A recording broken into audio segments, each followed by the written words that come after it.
السلام علیکم ورحمۃ اللہ وبرکاتہ۔ اما بعد فاعوذ باللہ السمیع العلیم من الشیطان الرجیم، بسم اللہ الرحمن الرحیم۔ وَيَذْكُرُونَ اللَّهَ قِيَامًا وَقُعُودًا وَعَلَىٰ جُنُوبِهِمْ۔ میرے محترم دوستوں اور بھائیوں، بالترتیب ہم آپ کے سامنے نماز کے مسائل بیان کر رہے ہیں، اور اسی ترتیب کے ساتھ جس ترتیب کے ساتھ وہ احادیث کے اندر مذکور ہے۔ تو اس سے قبل آپ قیام، رکوع اور سجدے کے متعلقہ مسائل اور ان کے اندر جو دعائیں اختیار کی جاتی ہیں اس بارے میں جان چکے ہیں۔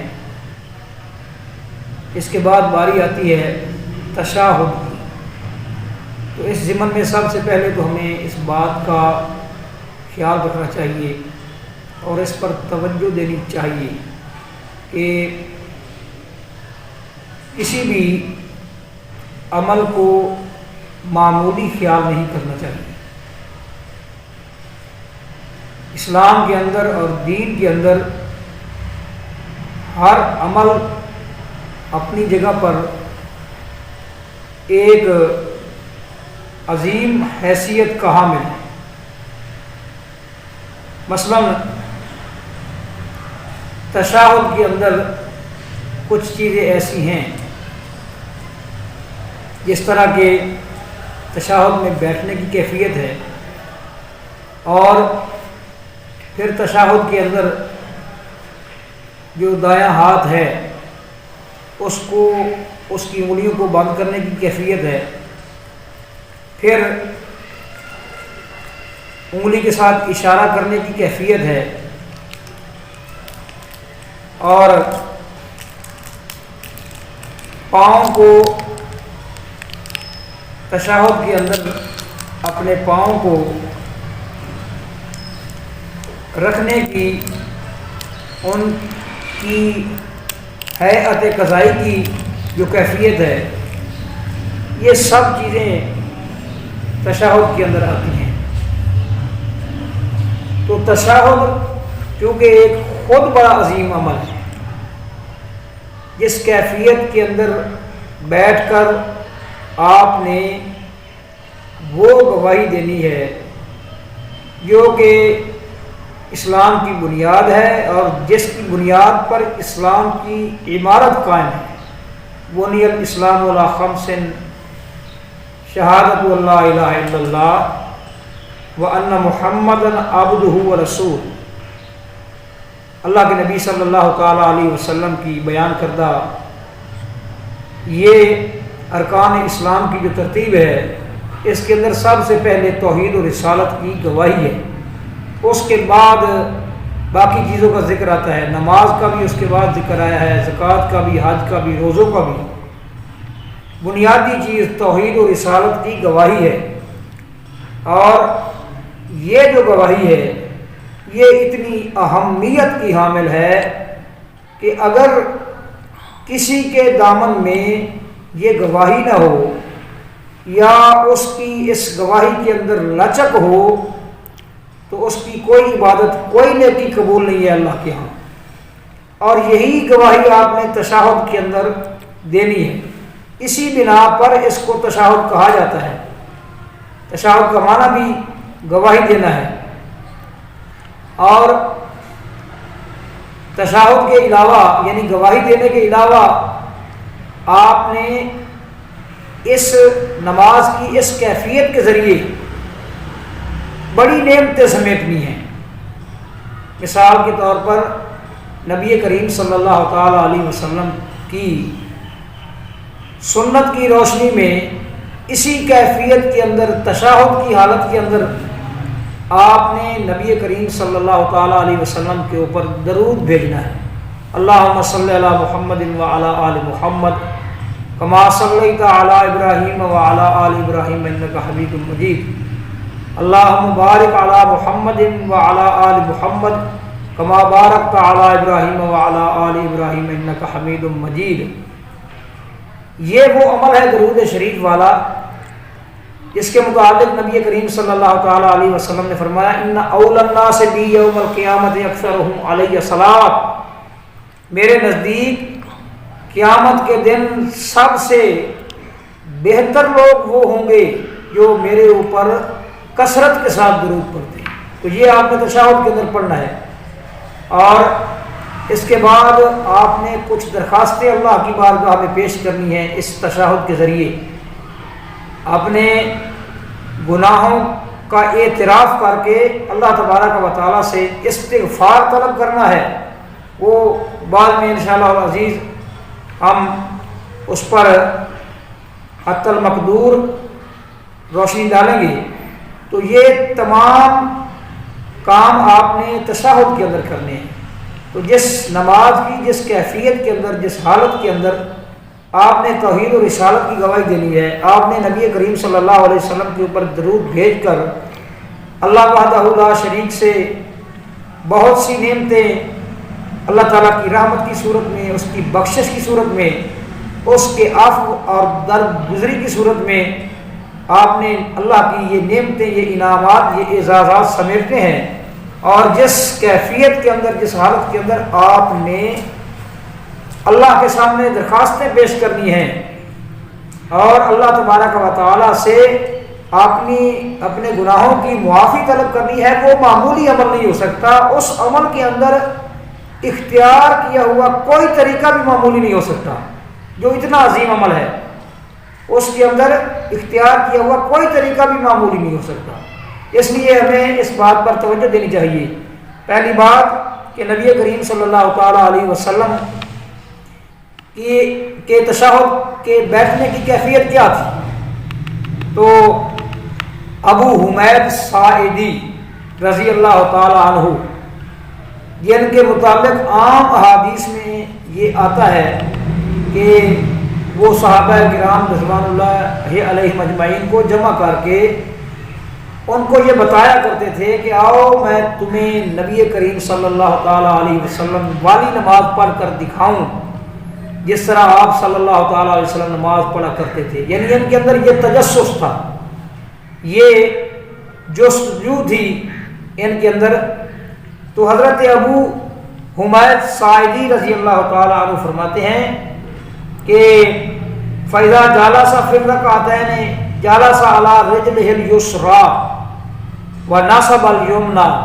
نبی کریم صلی اللہ تعالیٰ علیہ وسلم جب 2 رکعات پڑھ کر بیٹھتے تھے تو آپ صلی اللہ تعالیٰ علیہ وسلم اپنے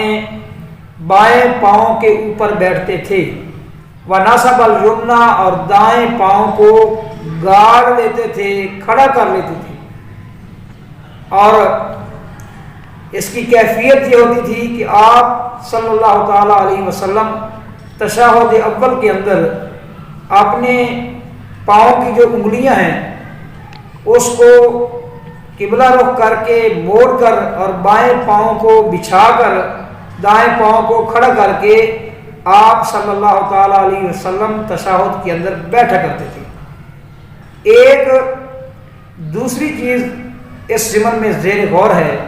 کہ کیا عورت اور مرد کی کیفیت کے اندر، بیٹھنے کی کیفیت کے اندر کوئی فرق ہے؟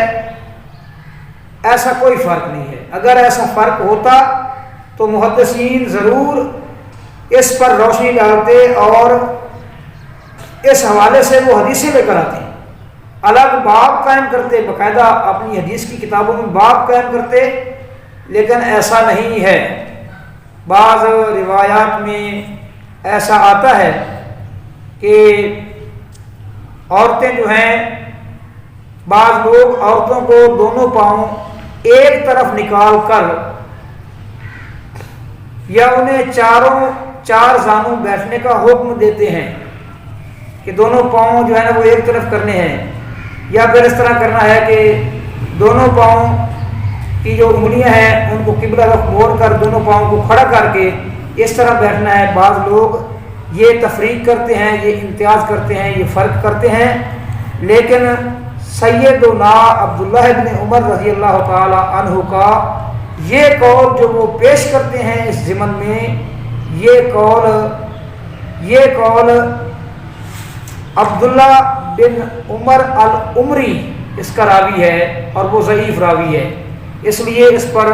ساد اور انحصار اور فوکس نہیں کیا جا سکتا۔ اور حضرت امام بخاری رحمۃ اللہ علیہ جو ہیں وہ حدیث لے کر آئے ہیں، کانت ام الدرداء تجلس فی صلاتها جلسۃ الرجل، حضرت ام درداء یعنی ام درداء رضی اللہ تعالی عنہا جو ہیں ابو درداء کی بیوی، وہ بیٹھا کرتی تھیں اپنی نماز میں جلسۃ الرجل، آدمی کے بیٹھنے کی طرح، جس طرح مرد بیٹھتے ہیں اسی طرح بیٹھا کرتی تھی۔ اور پھر فرماتے ہیں وکان فقیہتن، کہ وہ بہت بڑی فقیہ تھی، مسائل دینیہ مسائل شرعیہ کے اندر بڑی مہارت تھی ان کو، اور وہ مردوں کے بیٹھنے کی طرح بیٹھتی تھی۔ تو اس کا مطلب ہوا کہ مرد اور عورت کے تشہد کے اندر بیٹھنے کی جو کیفیت ہے اس کیفیت کے اندر کوئی فرق نہیں۔ اور جب آپ تشہد میں بیٹھ گئے ہیں، آپ نے بایاں پاؤں پھیلا لیا ہے، دائیں پاؤں کو کھڑا کر لیا ہے، انگلیوں کو موڑ لیا ہے، اب اپنے جو ہاتھ ہیں ان ہاتھوں کو کیسے رکھنا ہے؟ بعض لوگ جو ہے نا وہ اپنے ہاتھوں کو رانوں کے اوپر بچھائے ہوئے ہوتے ہیں، یہ طریقہ کار غلط ہے۔ آپ صلی اللہ تعالیٰ علیہ وسلم سے جو طریقہ منقول ہے وہ یہ ہے کہ آپ اپنے ہاتھوں کو گھٹنوں کے اوپر رکھتے تھے، یعنی اپنے بائیں ہاتھ کو گھٹنے کے اوپر رکھ کر انگلیوں کو کھول کر اپنے ہاتھ، اس ہاتھ کو جو ہے نا ہاتھ اور ران کے درمیان خلا پیدا کرتے تھے، اور دائیں ہاتھ کی جو انگلیاں ہیں ان کو نبی کریم صلی اللہ تعالیٰ علیہ وسلم موڑ لیتے تھے، اور یہ جو ایک انگلی ہے اسے انگشت شہادت والی انگلی کہا جاتا ہے۔ اس انگلی کو آپ صلی اللہ تعالیٰ علیہ وسلم کھڑا رکھتے تھے۔ کتابی شکل میں تو متفق علیہ ہے، یعنی یہ تمام کے نزدیک یہی طریقہ ہے، البتہ عملی صورت میں بعض لوگ جو ہے نا وہ اس کا اہتمام نہیں کرتے اور اس کا خیال نہیں رکھتے، یعنی اپنے ہاتھ کی انگلیوں کو عین اس وقت اس طرح اکٹھا کرتے ہیں جس وقت شہادت کے دینے کا وقت آتا ہے، اشہد ان لا الہ الا اللہ، اور پھر اسی طرح بچھا دیتے ہیں۔ یہ غلط بات ہے۔ فتاوی رشیدیہ کے اندر یہ طریقہ درج ہے، رشید احمد گنگوہی رحمۃ اللہ علیہ نے بھی یہی طریقہ درج کیا ہے فتاوی رشیدیہ کے اندر، کہ اپنی انگلیوں کو موڑے اور 53 کی شکل بنائے اپنے ہاتھ کی، اور یہ بھی لکھا ہوا ہے کہ یہ جو انگلی ہے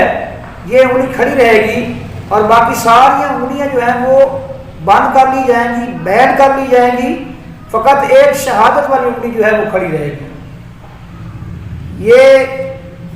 یعنی کہ ایک مسئلہ تشہد کے اندر جو پیش آنے والا ہے وہ یہ ہے، ایک بیٹھنے کا، ایک عورت اور مرد کے تشہد کے درمیان فرق والا، اور ایک یہ ہاتھ کی جو کیفیت ہے، دائیں ہاتھ کی کیفیت، یہ اسی طرح بالکل احادیث کے اندر بیان ہوا ہے جس طرح کہ یہ ناچیز آپ کے سامنے پیش کر رہا ہے۔ اور اس کے اوپر جو مزید دلیل ہے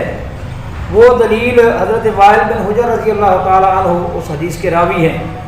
وہ فرماتے ہیں ثم رفع اصبعہ فرأیتہ یحرکها یدعو بها، میں نے اللہ کے نبی صلی اللہ تعالیٰ علیہ وسلم کو دیکھا، انہوں نے اپنی انگلی کو کھڑا کیا اور اس کو حرکت دے رہے تھے، اور آپ صلی اللہ تعالیٰ علیہ وسلم اس کے ذریعے دعا کر رہے تھے۔ اس لیے جن ہمارے بھائیوں کا یہ خیال ہے کہ فقط ایک مرتبہ حرکت دینی ہے، کیونکہ مسلم شریف کے اندر یہ حدیث ہے کہ جب انسان اپنی انگلی کو حرکت دیتا ہے تو یہ حرکت جو ہے یہ لوہے کی لاٹھی کی طرح لگتی ہے شیطان کو، اس لیے جن بھائیوں کا یہ خیال ہے کہ صرف فقط ایک مرتبہ ہی حرکت دینی چاہیے، ان کا یہ خیال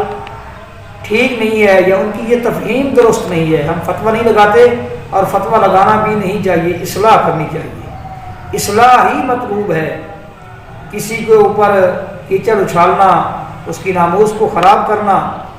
یا تبلیغ جو ہے وہ تفوق اور برتری کے نقطۂ نظر سے تو نہیں کی جاتی، اصلاح کے نقطۂ نظر سے کی جاتی ہے۔ اس لیے یہ حدیث میں بیان ہو چکا ہے، اور نبی کریم صلی اللہ تعالیٰ علیہ وسلم کا جب عمل آ جائے اور آپ کو ہمیں یہ پتہ چل جائے کہ آپ صلی اللہ تعالیٰ علیہ وسلم اسی طرح کیا کرتے تھے، تو اس کے بعد کوئی اختلاف کی گنجائش نہیں ہے، اور کوئی اس عمل کو ترک کرنے کی کوئی گنجائش نہیں ہے۔ اب ان چیزوں کے بعد جب آپ نے یہ کیفیات اپنے تشہد کے اندر اختیار کر لی ہیں، تو اس کے بعد دعاؤں کا مرحلہ آتا ہے، یعنی آپ نے تشہد کے اندر پڑھنا کیا ہے۔ تو بعض ہمارے اس دور میں بھی ایسے بھائی ہیں، ایسی بہنیں ہیں جو کہ نہیں جانتے کہ آپ صلی اللہ تعالیٰ علیہ وسلم تشہد کے اندر کیا پڑھتے تھے، اور وہ یاد کرنے کی اب ان کے اندر وہ کیپیسٹی اور صلاحیت ختم ہو چکی ہے۔ ویسے بھی انہیں شرمندگی ہوتی ہے کہ کسی کے پاس جا کر کیا بتائیں گے کہ ہمیں وہ جو بڑا اہم مسئلہ ہے اور بڑی اہم چیز ہے دین کے اندر ہمیں وہ نہیں آتی، اس لیے شرمندگی محسوس کرتے ہیں۔ تو وہ ہمارے بھائی یا بہنیں سن کر تو یاد کر سکتے ہیں اور کر سکتی ہیں اپنے آپ سن کر، اس میں تو کوئی شرمندگی نہیں ہے اور کوئی اس میں آر نہیں ہے، ویسے آر ہونی بھی نہیں چاہیے۔ تو آپ صلی اللہ تعالیٰ علیہ وسلم سے تشہد کے اندر بھی مختلف دعائیں منقول ہیں، جو تشہد نبی کریم صلی اللہ تعالیٰ علیہ وسلم سے حضرت عمر رضی اللہ تعالیٰ عنہ نے بیان کیا، اس کے ذرا الفاظ مختلف ہیں، اور جو عبداللہ بن مسعود رضی اللہ تعالیٰ عنہ نے بیان کیا اس کے الفاظ ذرا مختلف ہیں۔ البتہ اس میں تعارض نہیں ہے، بلکہ حقیقت یہ ہے کہ اللہ کے نبی صلی اللہ تعالیٰ علیہ وسلم کبھی وہ دعا پڑھ لیا کرتے تھے اور کبھی یہ دعا پڑھ لیا کرتے تھے، کبھی وہ دعا پڑھا کرتے تھے جو ہم تک فاروق اعظم رضی اللہ تعالیٰ عنہ کی وساطت سے اور ان کے ذریعے سے پہنچی ہے، اور کبھی وہ دعا پڑھ لیا کرتے تھے جو عبداللہ بن مسعود رضی اللہ تعالیٰ عنہ کے حوالے سے اور ان کی وساطت سے ہم تک پہنچی ہے۔ اس دعا جو عبداللہ بن مسعود رضی اللہ تعالیٰ عنہ والی جو دعا ہے، اس کے اندر اتنی صراحت ضرور ہے کہ صحابہ کرام رضوان اللہ علیہم اجمعین کی حدیث کی کتابوں کے اندر، تمام حدیث کی کتابوں کے اندر یہ روداد مذکور ہے کہ حضرت عبداللہ بن مسعود رضی اللہ تعالیٰ عنہ نے جو تشہد بیان کیا ہے۔ سید صادق مصری نے کتاب الصلاۃ کے اندر اس پر بحث کی ہے، اور امین اللہ پشاوری نے فتاوی دین خالص کے اندر، اور علامہ ابن قدامہ نے المغنی کے اندر اپنی کتاب جو ہے المغنی کے اندر، اس طرح اور بہت سے شاہ ولی اللہ رحمۃ اللہ علیہ نے حجت اللہ البالغہ کے اندر بھی اس پر بات کی ہے۔ اور یہ تمام جگہ یہ جو ہے نا ہر مقام پر جہاں یہ ذکر آیا ہے وہاں یہ بات درج ہے کہ صحابہ کرام رضوان اللہ علیہم اجمعین پہل وہ میں بعد میں انشاءاللہ تعالیٰ آپ کو پوری دعا جو ہے وہ یہاں میں آپ کو بتاؤں گا اور ریکارڈ کراؤں گا۔ فی الحال فقط اتنا اشارہ جو ہے نا وہ کرنا مقصود ہے کہ صحابہ کرام رضوان اللہ علیہم اجمعین اس دعا کے اندر یہ الفاظ بھی پڑھا کرتے تھے، السلام علی اللہ پر سلامتی ہو۔ تو آپ صلی اللہ تعالیٰ علیہ وسلم نے صحابہ کو منع کر دیا، آپ نے فرمایا اس طرح نہ کہو، لا تقولوا السلام علی اللہ، اس طرح نہ کہو کہ اللہ پر سلامتی ہو، اللہ پر سلام ہو، اس لیے کہ اللہ وحدہ لا شریک تو خود سلام ہے۔ سلام کا معنی ہے کہ کسی کے لیے سلامتی کی دعا کرنا، اور یہ سلامتی کی دعا اس کے لیے کی جاتی ہے جس کو کسی مرحلے پر کسی موقع پر کوئی خطرہ پیش آ سکے، کوئی اس کو پریشانی لاحق ہو سکے، اور اللہ وحدہ لا شریک کی ذات تو ان تمام خطرات اور تمام پریشانیوں اور تمام مشکلات سے بالا تر ہے، اسے ایسا کوئی خطرہ نہیں ہے، اس لیے السلام علی اللہ کے الفاظ نہ کہا کریں۔ اس کے علاوہ السلام علی الرسل والانبیاء، السلام علی جبریل و میکال، وہ انشاءاللہ پوری دعا جو ہے وہ میں آپ کو انشاءاللہ تعالی یہاں بتاؤں گا۔ فی الحال جو حضرت عمر رضی اللہ تعالی عنہ والا جو تشہد ہے اور وہ جو دعا ہے جو تقریباً اکثریت امت کی جس دعا کو اختیار کیے ہوئے ہے وہ دعا ہے التحیات للہ والصلوات والطیبات، السلام علیکہ ایھا النبی ورحمۃ اللہ وبرکاتہ، السلام علینا وعلی عباد اللہ الصالحین، اشہد ان لا الہ الا اللہ واشہد ان محمدا عبدہ ورسول۔ یہ دعا ہے جو آپ صلی اللہ تعالیٰ علیہ وسلم سے حضرت فاروق اعظم رضی اللہ تعالیٰ عنہ کے ذریعے ہم تک پہنچی ہے۔ اب بات یہ ہے کہ کیا یہ جو دعا ہے یہ دعا تو خیر ہر تشہد میں پڑھنی ہے، پہلے میں بھی پڑھنی ہے اور دوسرے میں بھی پڑھنی ہے، البتہ درود شریف جو ہے وہ پہلے میں پڑھنا ہے یا نہیں پڑھنا، اور دوسرے میں تو لازمی بات ہے، دوسرے پر تو تمام کا اتفاق ہے، لیکن پہلے تشہد کے اندر درود شریف پڑھنے پر اختلاف ہے علماء کے درمیان۔ فتاوی ارکان اسلام کے اندر علامہ شیخ العثیمین رحمہ اللہ نے اپنے دور کے عرب ممالک کے سب سے بڑے عالم جناب عثیمین رحمۃ اللہ علیہ نے بھی یہ لکھا ہے کہ پہلے تشہد کے اندر درود شریف نہیں پڑھنا چاہیے، اس میں جو احتیاطی موقف ہے اور زیادہ اصح اور زیادہ درست موقف ہے وہ کیا ہے، اس پر انشاءاللہ العزیز کل بات ہوگی۔ وما علینا